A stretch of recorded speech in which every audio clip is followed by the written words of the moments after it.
So if the Chinese don't compromise on these points, what are the chances of any progress on these talks, and what can the U.S. compromise on?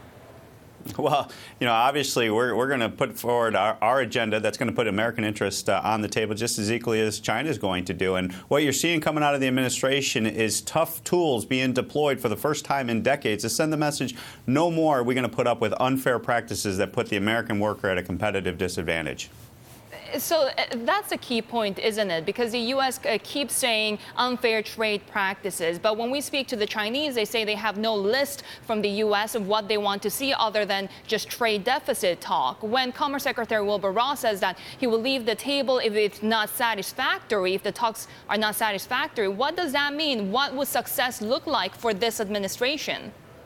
Well, I think this is obviously the beginning of a hard conversation with China that is starting with this visit. And we've seen some indications from the president of China where there's a willingness to at least have a conversation. When you saw him talk about investor status there and intellectual property right protection, those are good indications that we can negotiate with China. But at the end of the day, we are changing the trade policy to put American interests first on the table. And we can no longer allow these unfair practices that we've seen from China and other trading partners that have taken advantage of America for too long. Congressman, as you say, we've heard some promising words come out of China and even some modest action. But what President Trump is trying to do is rather more fundamental than that, really fundamentally change the terms of trade. And in any negotiation like this, it ultimately comes down to who can bear the most pain.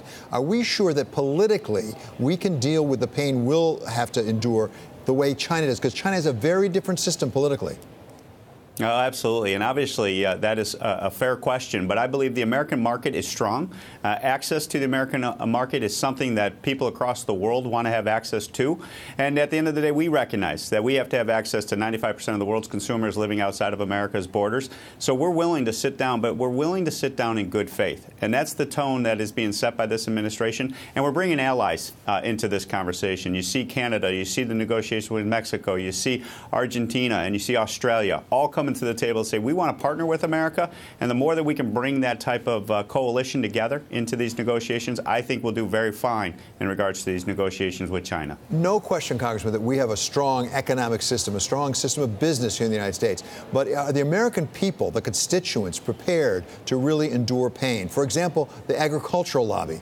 Are the farmers prepared for the possibility they will really get hurt as a result of this conflict? I'm very confident and have faith in the American resiliency and the American farmer, the American worker, to recognize that, look, if we're going to put up with these unfair practices at the cost of the long-term position of America's strength, I think they understand what's at play here. Enough is enough in regards to the policies that have put us in this position. We need an opportunity to grow just like the rest of the world. And I think at the end of the day, the American people understand that and are willing to engage in this with us, so long as we all keep an eye on the long-term goal.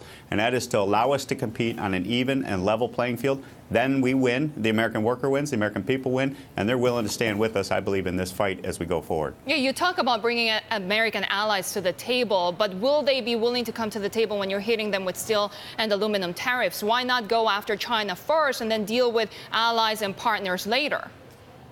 Because you got to bring them to the table with us and recognize that, when we deal with our trading partners on the aluminum, steel tariffs, we're willing to take action that relieves those burdens potentially with those tariffs being imposed. And that brings them into our coalition. That brings us stronger in our relationship. And the more that we bring, because China, remember, is the elephant in the room. And the more we have this coalition type of effect, now you match economic might with economic might.